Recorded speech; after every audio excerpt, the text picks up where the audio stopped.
The coordinates you received were decrypted from Imperial transmissions. All our spies can tell us is that it's a remote series of islands, and the Imperials found it months ago. Truth is, I don't know what you're gonna find out there. You're to get that troop transport back here in one piece without them ever knowing you were there. Good luck, deserters.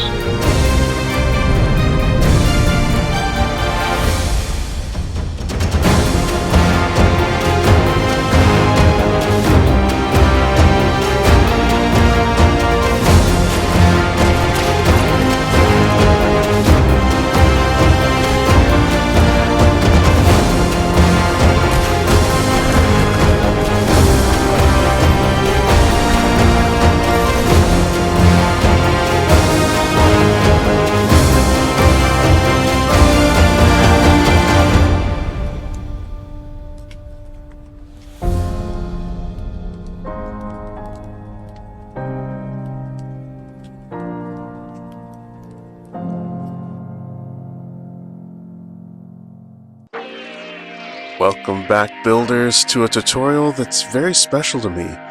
If you're familiar with my channel, you know that it all kind of started with the troop transport.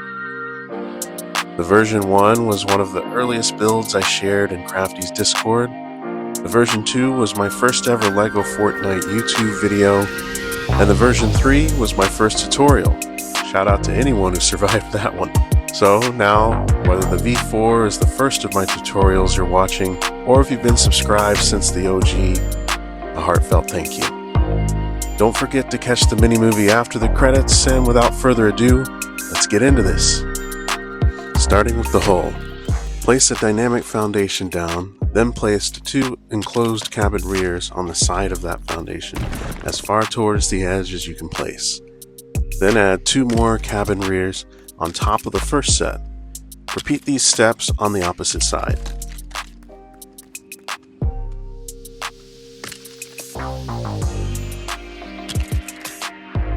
Now select the engine bay, and with it facing outward away from the foundation, nudge it as far towards the edge and as far to the sides as you can. Then nudge it inward 1 node in place. Then place another one right next to it. Now you're going to repeat this on the back of the foundation, however, you won't nudge them in 1 node, you'll leave them on the outside edge. Now select the vehicle staircase. Position the bottom of the stairs towards this front corner of the ship. Now for the upstairs. Get out large cabin roof, position on the top of the stairs, and then nudge it over so that it's even and up against this back enclosed cabin rear. Now snap another to the front, and then another to the front of that one, but nudge it over 3 studs centered on the engine bays beneath. Then snap another to the back cabin roof, nudge it outward 1 node, then place another one next to that one. Lastly, snap a medium cabin roof to the front of the forward large cabin roof. Now select windshield. Place 1 as far forward as you can, centered on the medium cabin roof. Then you're going to place 2 perpendicular to that one for the side windows. You'll want to aim your focal point at the top of the engine bay below, with the windshield on the outward edge of the engine bay, and nudge it as close to the front windshield as possible. On the back of the transport, place windshield centered and on the outside edge of these cabin roofs. Select suspension number 5, center it on the flooring and nudge it backward until it lets you place it up against the back side of these windshields. Select platform bumper 2. You're going to place 1 centered on top of the suspension. Then snap 1 to the top of each of the 4 enclosed cabin rears.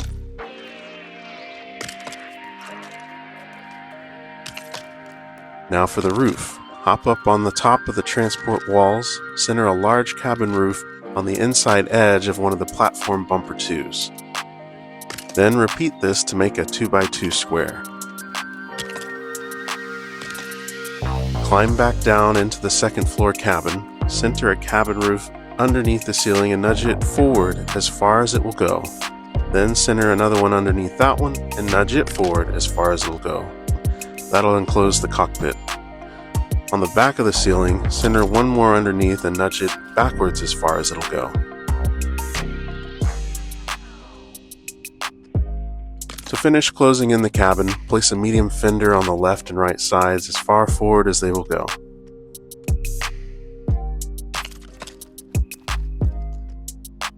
The last part of the hull are these little entry ramps that help you enter the vehicle easier, as well as provide some collision protection. However, I didn't realize until later that because I was building on top of this Lego flooring, these small fenders actually ended up attaching the vehicle to the floor.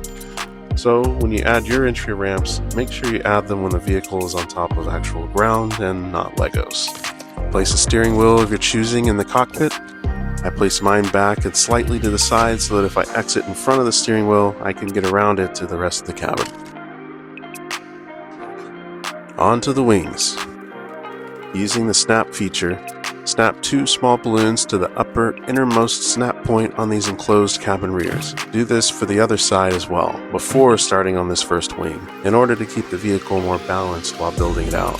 Then select a small right fender. Point your focal point at the small balloon's base so that it changes the direction of your placement. Line up the top of the fender with this top dark gray stripe here and nudge it forward as far as it'll go in place. Repeat this using the small left fender for the back side of the vehicle. Now, using the same directional building trick, place a large fender such that each end lines up with the center and upper edge of the 2 small fenders. Select medium cabin roof. Point your focal point at the bottom edge of this platform bumper 2 brick, center it, and nudge it outward until you can place it. Snap another to the back side of the first, and then snap another on the outside edge of both of those, centered halfway between the 2 medium cabin roofs. Underneath the cabin roofs, place a large thruster as close to the wall and as far forward as it'll go. Then repeat this under the rear side. Place another on the back side of each of the large fender's 2 legs. Now, some surfaces on these fenders can be touchy and cause the thruster to place at a slight angle, so be careful that the thrusters are placing straight. Add 2 more small balloons underneath the first 2 placed. Then, beneath these, use the base of the balloon to change the direction of a medium fender. These 4 cabin walls form sort of a cross. You want the front of the fender facing forward, and you want the bottom of the fender touching the front edge of this vertical bar and the bottom edge of this horizontal bar. Then, on the back of that medium fender, place a large thruster as close to the wall and as far as it'll place. Place a second one the same way but on the back of the curved edge of the fender. Then, repeat these steps for the other side.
Gotten to this point, well done! You have completed the troop transport.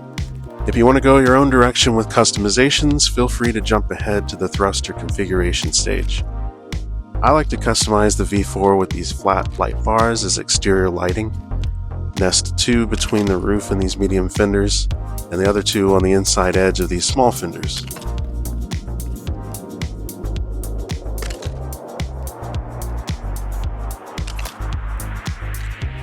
Now, no troop transport is complete without the chairs for the troops.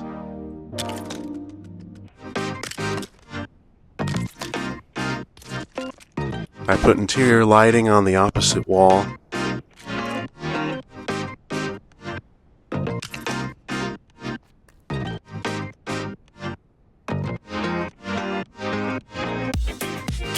and you can use a small thin flooring of whatever style you like to fill in this hole in the second floor. Back on the exterior, I put a balloon engine on top, which serves two purposes, and I'll demonstrate those during the flight lessons. But you just place a platform bumper one down, an activated balloon, and then you use that activated balloon to directionally place two medium fenders.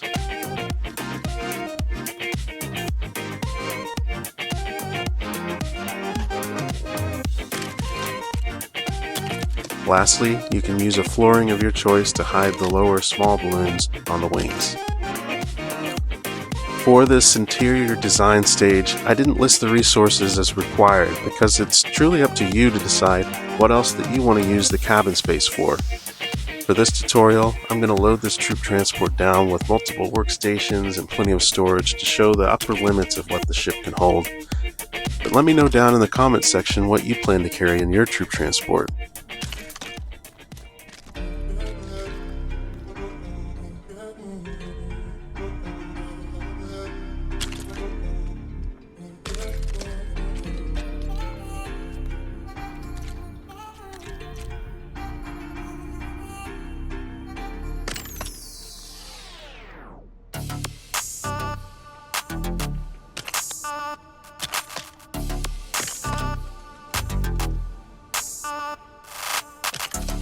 Lastly, I added a small fender on the back of the ship so that I could attach a flag to it for tracking the transport on the map.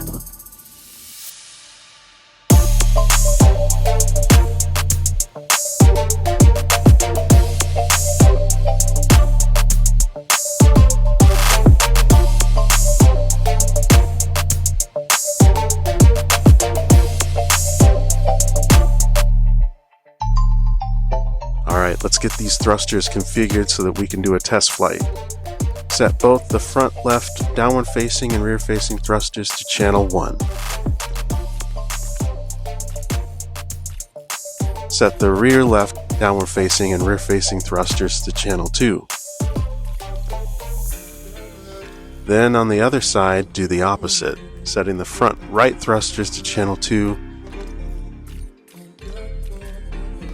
and the rear right thrusters to channel 1. Leave the remaining thrusters as well as that single activated balloon on the top of the ship to their default setting. As I mentioned earlier in the video, these small fenders are actually holding the vehicle to the ground, so I had to remove these, and I recommend putting them back on when the vehicle is setting on top of ground.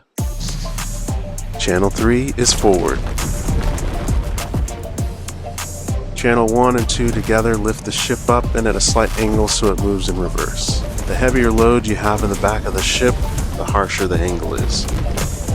Channel 1 turns right,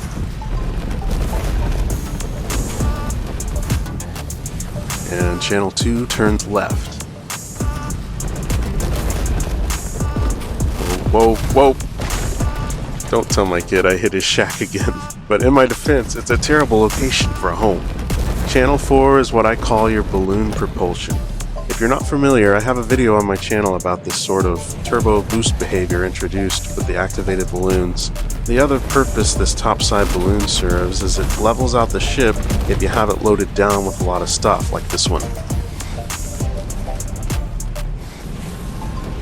Let's test out that balloon engine one more time.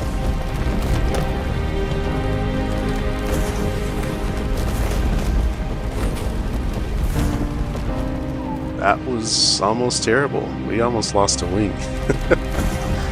Alright guys, that concludes this tutorial. I'll be reading your comments because I want to know what you think. Do you like the V4 more than the OG? Are you going to be building it? And if so, what customizations did you do to your troop transport? Again, I want to thank you whether you're new here or if you've been subscribed since the OG troop transport tutorial. And until next time, have fun building.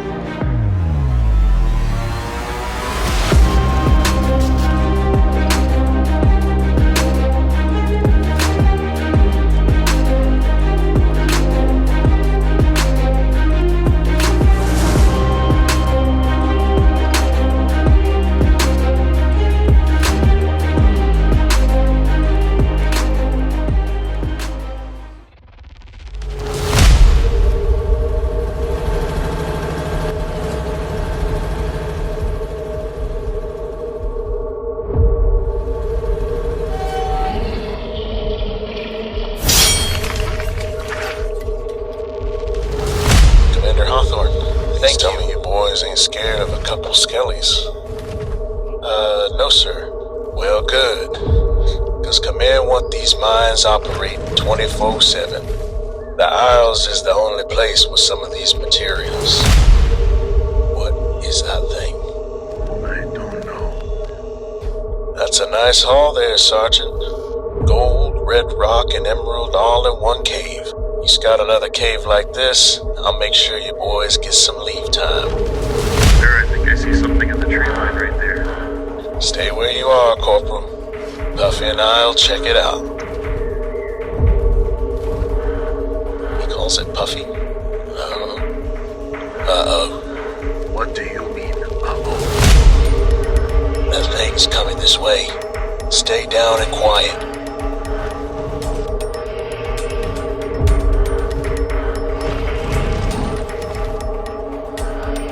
You see anything? Negative. If it was skellies, they would have already attacked. Probably just some more than pissed off nanners. Hell, I'd be mad too if my city got flattened. We spotted more skellies, sir. Alright, I'm coming back. I'll escort you the rest of the way to the compound.